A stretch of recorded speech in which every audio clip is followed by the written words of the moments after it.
నమస్తే, welcome to Andhra Prabha. Telangana cabinet విస్తరణలో నిజామాబాద్కు మళ్లీ నిరాశ ఎదురైంది. జిల్లా పెద్దలకు మంత్రివర్గంలో చోటు దక్కలేదు. దీనికి సంబంధించిన పూర్తి వివరాలు తెలుసుకోవడానికి ఈ వీడియోను చివరి వరకు చూసేయండి.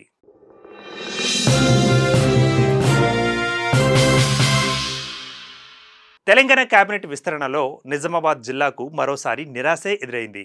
మినిస్టర్ పోస్ట్ ఖాయమని కొండంత ధీమాతో ఉన్న నేతలకు పార్టీ రిక్తహస్తమే చూపించింది.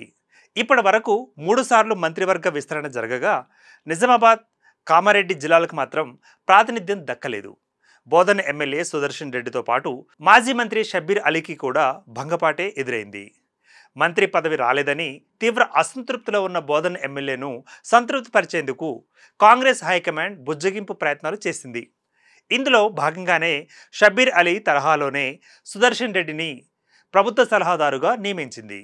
కేబినెట్ హోదా కల్పించింది. అయితే కొన్ని సంవత్సరాలుగా రాష్ట్ర కేబినెట్లో ఉమ్మడి జిల్లా నుంచి ఎవరో ఒకరు ప్రాతినిధ్యం వహిస్తూ ఉండడం ఆనవాయితీగా వస్తోంది.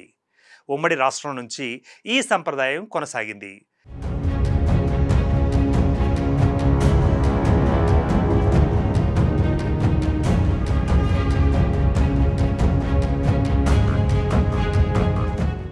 నిజామాబాద్, కామారెడ్డి జిల్లాలకు చెందిన నేతలెందరో మంత్రులుగా పనిచేసిన అనుభవం ఉంది. ఇక మహిపాల్ రెడ్డి, అర్గుల్ రాజారాం, సంతోష్ రెడ్డి, పోచారం శ్రీనివాసరెడ్డి, వేముల ప్రశాంత్ రెడ్డి ఇలా పలువురు నేతలు అమాత్యులుగా సేవలను అందించారు. అయితే తెలంగాణలో కాంగ్రెస్ అధికారంలోకి వచ్చిన తర్వాత ఉమ్మడి జిల్లాకు కేబినెట్లో చోటు లేకుండా పోయింది. ఫస్ట్ టైం కేబినెట్ విస్తరణ జరిగిన సమయంలో సీఎం రేవంత్ రెడ్డి సహా 12 మంది మంత్రులుగా ప్రమాణ స్వీకారం చేసిన విషయం తెలిసిందే. ఆ సమయంలో జిల్లాలోని నేతలకు అవకాశం దక్కలేదు. ఆ తర్వాత రెండోసారి కూడా మంత్రివర్గం విస్తరణ జరిగింది. కానీ అప్పుడు కూడా ఉమ్మడి నిజామాబాద్ జిల్లాకు భంగపాటు తప్పలేదు. ఇక ముచ్చటగా మూడోసారైనా మంత్రి పదవి వస్తుందనుకున్న ఎమ్మెల్యేకు నిరాశే ఎదురైంది.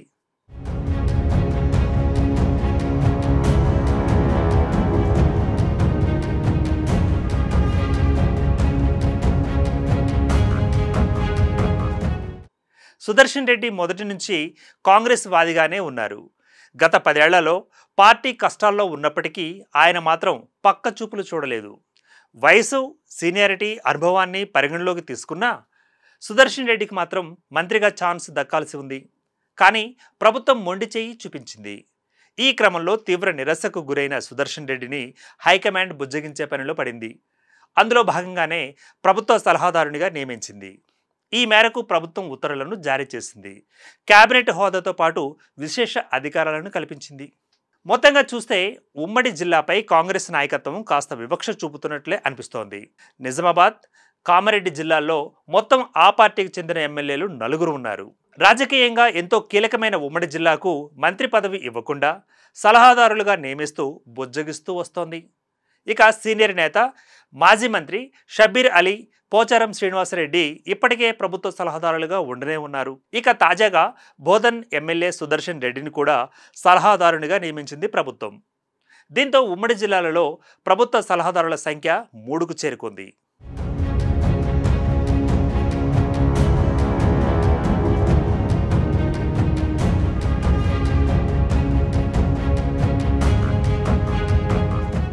అయితే స్టేట్ గవర్నమెంట్లో జిల్లా నుంచి మంత్రివర్గంలో ప్రాతినిధ్యం లేకపోవడం ఇదే ఫస్ట్ టైం.